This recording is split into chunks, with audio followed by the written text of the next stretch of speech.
I'm about to have family. He's about to cover me. I'm about to be home. I'm about to take care of these kids. It's going to be this beautiful thing. Somewhere in history, we got off track and women became the caregivers and the breadwinners and the providers. Not saying it's right. And I'm not saying they're supposed to be that way, because it's not. That's just where we have gotten off track. And so now you have these quote unquote modern women who have built names for themselves, who have bought homes, who have provided for the children, coming into relationship or coming into marriage. And when we do it properly, I was about to say it the wrong way. Your husband is the head, right?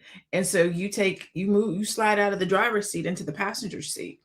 And depending on who you are, that could feel like an identity shift, right? Mm-hmm. You have to let somebody else drive. You have to let somebody else provide. You have to let somebody else lead, right? And so I can understand it, but in reality, like, that's supposed to be the goal. Like, that's supposed to be the goal. But I think when you start thinking about the modern woman, it gets a little bit tricky. No, Malenga, why do you think so many women are reconsidering marriage and motherhood? I mean, I guess I kind of explained why I think it is, but why do you think it is? I think, a lot of times we've lost our way. I was just typing here in our backgrounds that no, and in most African cultures, women didn't go into marriage with nothing.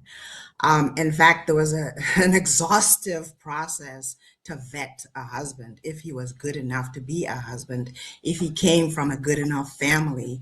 And then before they even got married, he had to secure the woman in the event that anything happened to him or he left her. So she was typically much more well off than him, separate from him.